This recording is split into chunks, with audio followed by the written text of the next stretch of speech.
नमस्कार जोहार। आप सभी मित्रों को एसपी हिस्ट्री क्लासेस में स्वागत है। कल मैंने पृथ्वी की आंतरिक संरचना से कुल 22 प्रश्न को देखे थे। आज हम लोग इस चैप्टर में, इस पाठ में जितने सारे क्वेश्चन हैं सारा कवर कर लेते हैं फटाफट व्याख्या के साथ। तो 23वां जो प्रश्न है, देखते हैं क्या कहता है। यह देखिए, यह है निम्नांकित खनिजों में से किसका पृथ्वी की आयु के परिकलन में सामान्यतः प्रयोग किया जाता है। तो इसका सही जवाब क्या हो जाएगा? ऑप्शन नंबर बी, थोरियम और सीसा। दो ऐसे खनिज है जिसके द्वारा पृथ्वी की आयु की परिकल्पना किया जा सकता है। यानी पृथ्वी की आयु की गणना करने के लिए यूरेनियम एवं थोरियम खनिज तत्व का प्रयोग मुख्य रूप से किया जाता है। ये क्वेश्चन यूपीपीएससी प्रीम 2005 में पूछा गया है। अगला क्वेश्चन आपको है क्या? निम्नलिखित भूगर्भ समयों का सही कालानुक्रम दिए गए हैं। यानी कि कौन सा सबसे पहला, उसके बाद वाला है। तो यहाँ कालाक्रम के अनुसार दिया गया है। तो सबसे पहले हो जाएगा सिल्यूरियन, नंबर 1 में इसको रखेंगे। नंबर 2 में डिवोनियम, नंबर 2 में इसको रखेंगे। नंबर 3 में रखेंगे आपका कॉर्निफेरस, इसको नंबर 3 में रखेंगे। और नंबर 4 में परमियन। तो यानी कि क्या हो जाएगा? ए, डी, बी और सी। तो इसका सही जवाब हो जाएगा option number D. Option number D जो है इसका सही जवाब हो जाएगा। अगला क्वेश्चन है,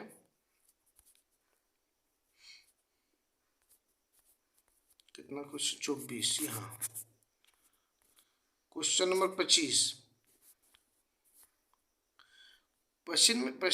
25 में क्या है कि निम्नलिखित उद्योगों में से कौन मुख्यतः पीटर्सबर्ग प्रदेश में पाया जाता है? कौन सा उद्योग जो है पीटर्सबर्ग प्रदेशों में पाया जाता है? तो ये सही जवाब हो जाएगा ऑप्शन नंबर इसका डी, लोह तथा इस्पात। यानी इसका क्या है कि संयुक्त राज्य अमेरिका के पीटर्सबर्ग का है संयुक्त राज्य अमेरिका में क्षेत्र लोह इस्पात के कुल उत्पादन का 50% भाग उत्पादन करता है।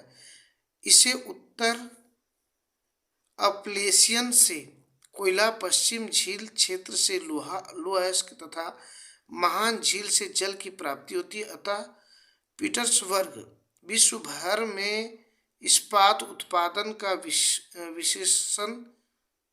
विशेषण बन चुका है। निम्नलिखित भूगर्भिक युग्मों का सही कालानुक्रम नीचे दी गई कूट की सहायता से आपको बताना है। तो ये इसमें हम लोग क्या देखेंगे, उसी तरह कालाक्रम मतलब फर्स्ट, सेकेंड, थर्ड। तो इसमें सबसे पहले लेंगे इयोसीन को। नंबर 1 में इयोसीन रहेगा, नंबर 2 में ओलिगोसियन रहेगा, नंबर 3 में मायोसिन रहेगा और नंबर 4 में प्लायोसिन रहेगा। तो इसका मतलब क्या हो गया? ए, सी, बी, डी। क्यों, कौन सा ऑप्शन में है? Option number see the correct answer. अगला क्वेश्चन देखिए, इसका पूरा व्याख्या दिया है। यहाँ देखिए, इयोसीन जो है वर्ष पहले और अवधि वर्षों में दिया है 30 मिलियन। ओलिगोसियन का जो 70 मिलियन और ये 15 मिलियन पूर्व का है। मायोसिन जो 40 मिलियन है और 15 मिलियन पूर्व का है। प्लायोसिन 25 मिलियन और 14 मिलियन पूर्व का है। पेलिस्टोनिस ये 11 मिलियन और 10 मिलियन पूर्व का है। यहाँ देखिए भूगर्भ के संबंध में निम्नलिखित कथनों का अध्ययन कीजिए और नीचे दी गई कूट की सहयोग से उत्तर को चयन कीजिए। धरातल से भूगर्भ की ओर ताप औसतन प्रत्येक 32 किलोमीटर में 1 डिग्री सेल्सियस ये बढ़ता है। धरातल से क्या कर रहा है, ये तो सही है। दूसरा है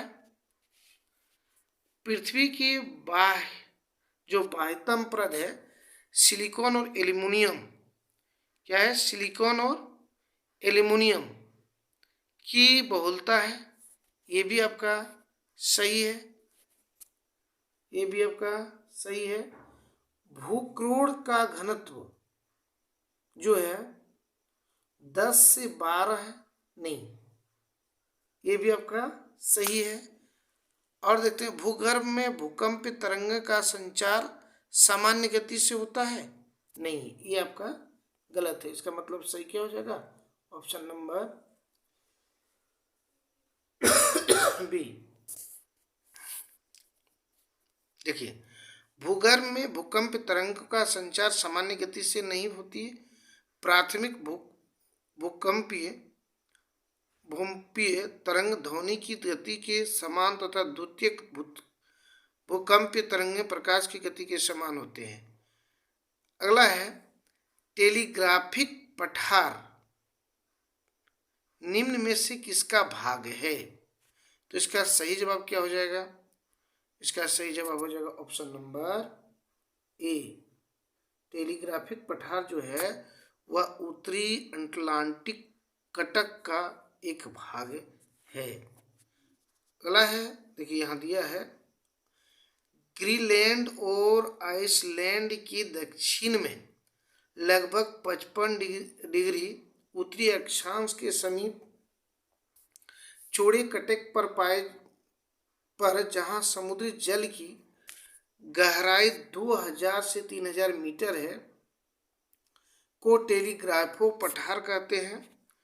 यह वह प्रथम क्षेत्र है जहां सबमेरियंस केबल्स बिछाई गई है।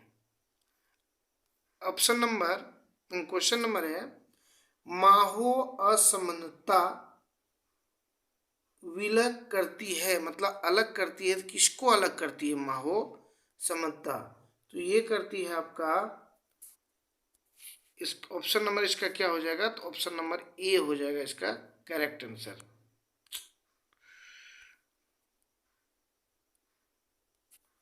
ये हो जाएगा क्रास्ट की ऊपरी परत और मेंटल से। अगर देखिए माहो असमानता की खोज सर्वप्रथम ए मायरोविकल्स ने 1909 में की थी। यह निचली भूपरपट्टी को ऊपरी मेंटल से अलग करता है। अगला क्वेश्चन है कि माहो स्केल जो है से निम्नलिखित में से किसका मापन किया जाता है, तो इसमें चट्टानों की कठोरता का मापन किया जाता है, ऑप्शन नंबर डी। विश्लेषण है आकाश से पिंडों की दूरियां प्रकाश वर्ष, वायुयान एवं जलयान की गति टेकोमीटर द्वारा या नॉटिकल मीटर, चट्टानों की कठोरता का मापन माहो स्केल के द्वारा किया जाता है। अगला क्वेश्चन है कि भूगर्भशास्त्री दृष्टि से निम्नलिखित में कौन सा द्वितीय श्रेणी के स्थल रूप नहीं है, तो ये आपका ऑप्शन नंबर डी यानी महासागर। अब हम लोग देख लेते हैं कि प्रथम श्रेणी के स्थलकृत का बात किया जाए तो यानी कि प्रथम श्रेणी का बात करते हैं, प्रथम श्रेणी का तो इसमें कौन आएगा, सिर्फ पर्वत आएगा, पर्वत। और द्वितीय श्रेणी का हम लोग बात करते हैं, द्वितीय श्रेणी का तो द्वितीय श्रेणी में आएगा पर्वत, पठार और मैदान। तो इसमें से क्या कह रहा नहीं है, तो नहीं है ऑप्शन नंबर डी। महासागर और महाद्वीप प्रथम श्रेणी के स्थल रूप में है, जबकि पर्वत पठार और मैदान द्वितीय श्रेणी के रूप में है। पृथ्वी देखो, पृथ्वी का औसत घनत्व निम्नलिखित में से कितना है? तो पृथ्वी का अगर औसत घनत्व का बात किया जाए तो ये 5.5 है। अब यहाँ सही क्रम देखना है। कहता है निम्नलिखित का सही क्रम कौन सा है? तो इसका सही जवाब क्या आ जाएगा? ऑप्शन नंबर सी, यानी आयोसीन, ओलिगोसिन, मायोसिन और प्लायोसिन। अगला क्वेश्चन है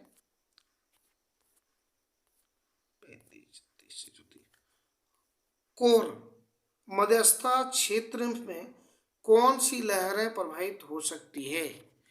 कोर में जो है कौन सी लहरें प्रभावित होती है? तो ये प्राथमिक तरंग, यानी प्राथमिक तरंग क्या होता है? पी तरंगे। कौन तरंगे? पी तरंगे होती है। और अगला क्वेश्चन है, पहले इसका व्याख्या। प्राथमिक लहरें प्राइमरी वेव ठोस, तरल और गैस, यानी कि ठोस, द्रव्य और गैस तीनों के माध्यम से गुजर सकती है। इसी कारण जो है प्राथमिक लहरों को कोर की मध्यस्थ क्षेत्र में प्रवाहित हो सकती है। द्वितीय तरंगें जो होती है उसको क्या कहते हैं? द्वितीय तरंगें जो होती है उसको एस तरंगें कहते हैं। एस तरंगें जो केवल किस्म ठोस के माध्यम से ही गुजरती है। और तीसरा जो होता है वो होता है एल तरंगें, और ये सबसे अधिक विनाशकारी तरंगें हैं। अगला क्वेश्चन है, पृथ्वी में किस गहराई पर ठोस पदार्थ द्रव्य अवस्था में मिलती है? तो अगर हम ठोस पदार्थ को तरल अवस्था में देखते हैं तो कितना गहराई में मिलता है? तो 100 किलोमीटर की गहराई में मिलते हैं। मेंटल में 100 से 200 किलोमीटर की गहराई पर भूकंपीय तरंगों की गति मंद हो जाती है। इस भाग को निम्न गतिक मंडल कहा जाता है। इसे प्लास्टिक दुर्बलता मंडल भी कहते हैं। यह भाग प्लास्टिक का अपेक्षाकृत पिघली हुई अवस्था में है। इस भाग में ठोस पदार्थ तरल अवस्था में मिलते हैं। अब देखिए यहाँ क्या हो जाएगा कि गुटेन्स वर्ग असमानता बीच में है। किसके बीच में है? तो इसका सही जवाब हो जाएगा ऑप्शन नंबर सी, मेंटल और आंतरिक की सीमा के बीच में है। पृथ्वी के आंतरिक भाग में कितने मीटर पर तापमान की वृद्धि होती है? तो इसका व्याख्या में भी देखे थे, 32 मीटर में 1 डिग्री सेल्सियस वृद्धि। और 100 किलोमीटर की बात करेंगे तो 100 किलोमीटर में गहराई पर प्रत्येक किलोमीटर में कितना? 12 डिग्री सेल्सियस। 300 किलोमीटर की गहराई पे 2 डिग्री सेल्सियस। इस तरह से आगे हम लोग देखेंगे क्वेश्चन कि पृथ्वी की भूपर्पट्टी तथा ऊपरी मेंटल भाग में प्लेटों का संरचना निम्नलिखित में से किस माध्यम से शक्ति ऊर्जा प्राप्त करते हैं? तो इसका सही जवाब क्या हो जाएगा? ऑप्शन नंबर बी, रेडियोएक्टिव पदार्थों से। पृथ्वी के अंदर संवहन तरंगों की उत्पत्ति रेडियोएक्टिव पदार्थों के द्वारा होती है तथा इसी के द्वारा प्लेटों की संरचना होती है। अगला क्वेश्चन है इधर से, संपूर्ण पृथ्वी का घनत्व है। संपूर्ण पृथ्वी का घनत्व अभी देखिए हम लोग कितना है? 5.5 है। यहाँ देखिए संपूर्ण पृथ्वी का औसत घनत्व तो जो है 5.5, यानी कि पानी के घनत्व की सापेक्ष है। पृथ्वी सौरमंडल का एकमात्र ग्रह है जहाँ जीवन है। पृथ्वी आकार में सौरमंडल का 5वां सबसे बड़ा ग्रह है और सूर्य से दूरी के क्रम में तीसरा ग्रह है। इसके घूर्णन एवं दैनिक गति के कारण दिन रात होती है। पृथ्वी की आयु जो है 4.6 बिलियन वर्ष है। अगला क्वेश्चन है मोहरोविसिक असातत्य जो है ये स्थित रहता है, कहाँ पे स्थित रहता है? तो इसका सही जवाब हो जाएगा ऑप्शन नंबर ए, परपट्टी और मेंटल के मध्य में। देखिए भूपरपट्टी यानी कि परपट्टी और मेंटल के संपर्क वाले क्षेत्र यानी पी तरंगों का वेग 6.9 किलोमीटर प्रति सेकेंड से बढ़कर 7.9 से 8.1 किलोमीटर प्रति सेकेंड हो जाता है। यह असमानताओं को माहो असमानता कहा जाता है। अगला क्वेश्चन है निम्नलिखित विद्वानों में किसने क्रास्ट के नीचे पृथ्वी के आंतरिक भाग में 3 परतों या सियाल सीमा निफे की पहचान की है? तो इसका सही जवाब क्या हो जाएगा ऑप्शन नंबर ए, स्वेस ने। अगला क्वेश्चन है देखिए स्वेस नामक विद्वानों ने पृथ्वी की रासायनिक संरचना के विषय में प्रकाश डाला है। भूपटल का ऊपरी भाग अवसाद से निर्मित परतदार सेलों का बना है जिसका गहराई तथा घनत्व बहुत कम है। यह परत सिलिकेट पदार्थ की बनी है जिसमें फेल्सपार तथा अब्रक इसके 2 भाग किए गए हैं। स्वेस महोदय ने पृथ्वी के आंतरिक संरचनाओं को मुख्यतः 3 भागों में बांटा है जो सियाल, सीमा और निफे के नाम से जाना जाता है। सबसे ऊपरी परत को सियाल कहते हैं। स्वेस महोदय के अनुसार भूपटल की ऊपरी परत को क्या कहते हैं? तो अभी बताया कि सबसे ऊपरी परत जो होती है उसको सियाल कहा जाता है। सियाल का मतलब है देखिए सिलिकॉन और एल्युमिनियम से बना हुआ, और ये पृथ्वी की सबसे ऊपरी परत है। ये पृथ्वी की सबसे पतली परत भी है और इसके अंदर कितना है? मात्र 34 किलोमीटर तक के क्षेत्र में ये है। ये जो है बना हुआ बेसाल्ट चट्टान से निर्मित है। अगला हम लोग क्वेश्चन देखेंगे अधिकांश भू आकृति क्रियाएं पृथ्वी के वायुमंडल में उत्पन्न होती है तथा गुरुत्वाकर्षण बल से संचालित होती है। कारण है कि अतः गुरुत्वाकर्षण एक भू आकृति क्रिया है। तो दोनों का व्याख्या यहाँ लिखना है। खत्म? नहीं, सॉरी, इसका ऑप्शन कहीं गड़बड़ हो गया है। ये क्वेश्चन को आगे बढ़ाते हैं, अगला देखते हैं। अरे इधर है, देखिए अगर पृथ्वी एक ही प्रकार के घनत्व वाले चट्टानों से निर्मित एक ठोस भाग होते तो क्या होता? तो यह क्या कहता है? इसका सही जवाब हो जाएगा आपका option number B.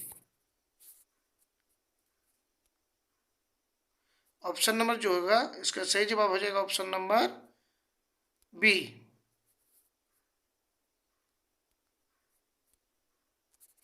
Option number 20 का सही जवाब। भूकंप लहरें समान गति से पृथ्वी की कोर तथा एक सीधे रेखे में पहुंच जाते। अगला क्वेश्चन है व्याख्या देखते हैं। यदि पृथ्वी की बनावट सर्वत्र समान घनत्व वाले चट्टानों से हुई होती तो इन तीनों लहरें PSL का वेग सर्वत्र समान होती, परंतु वास्तव में ऐसा नहीं होता। विभिन्न गहराई पर जाने पर उनकी गति में पर्याप्त अंतर हो जाते हैं। अगला क्वेश्चन है निम्न में दुर्बलता मंडल कहाँ स्थित है? तो ये आपका सही जवाब हो जाएगा इसका दुर्बलता मंडल जो है ये महासागरीय परपट्टी के ठीक ऊपर है। देखिए दुर्बलता मंडल ऊपरी पवार के ठीक ऊपर स्थित होता है। परपट्टी 2 परतों में मिलकर बनी है, सीमा और सियाल। परपट्टी तथा मेंटल का सबसे ऊपरी भाग दोनों मिलकर दुर्बलता मंडल के ऊपर एक कठोर इकाई का निर्माण करते हैं जिन्हें स्थल मंडल कहते हैं। भूगर्भ के अंदर पिघला हुआ पदार्थ कहलाता है, मेग्मा कहलाता है। क्या कहलाता है? मेग्मा। ये जो इसका सही जवाब क्या हो जाएगा? ऑप्शन नंबर बी, मेग्मा कहलाता है। ज्वारमुखी भूपटल पर वह प्राकृतिक दरार है जिससे होकर पृथ्वी का पिघला पदार्थ, गैस, राव आदि बाहर निकलते हैं। पृथ्वी के अंदर का पिघला हुआ मेग्मा कहलाता है। और जब यही पिघला हुआ मेग्मा ज्वालामुखी क्रिया द्वारा पृथ्वी की सतह पर आता है तो उसे लावा कहा जाता है। अगला क्वेश्चन है, पृथ्वी की जो आंतरिक परत निफी का निर्माण किस तत्व से बना हुआ? निफी का जो निर्माण हुआ है यह किस तत्व से है? तो यह जो है ऑप्शन नंबर डी सही है, निकिल और लोहा से बना हुआ है। अगला क्वेश्चन देखते हैं, किस महाकल्प को ट्रियासिक, जुरासिक तथा क्रेटेशियस युग में बांटा गया है? तो इसका सही जवाब क्या हो जाएगा? ऑप्शन नंबर ए, यानी ये मेसोजाइस महाकल्प को। अगला है, मोहो असमानता डैश के बीच का सीमांकन तल है। तो ये परपट्टी और परवार के बीच का जो है सीमांतर तल है। ये ऑप्शन नंबर हो जाएगा आपका एक सही। अगला क्वेश्चन है, गुटेन्सबर्ग डिस्कंटिन्यूटी निम्नलिखित में से किसके मध्य पाया जाता है? तो इसका सही जवाब क्या हो जाएगा? ऑप्शन नंबर बी, यानी मेंटल और क्रोड के बीच का भाग जो होता है उसे गुटेन्सबर्ग डिस्कंटिन्यूटी कहते हैं। अगला है, देखिए यह फिगर के साथ बताया गया कि किसका कितना मोटाई है। अगला देखिए, और ये अंतिम क्वेश्चन था, अत्यधिक वलन के परिणाम स्वरूप होते हैं, क्या होते हैं? तो इसका सही जवाब हो जाएगा ऑप्शन नंबर सी, यानी कि निफे निर्माण होते हैं। इसी के साथ जो पृथ्वी की आंतरिक संरचना का 53 महत्वपूर्ण क्वेश्चन 2 पार्ट में लेकर आया। अगर वीडियो अच्छा लगे तो वीडियो को लाइक, कमेंट और शेयर जरूर कीजिएगा। और अगर चैनल पर पहली बार आए हैं तो चैनल को सब्सक्राइब जरूर कीजिए प्लीज, क्योंकि वीडियो बनाने में काफ़ी मेहनत करना पड़ता है। धन्यवाद।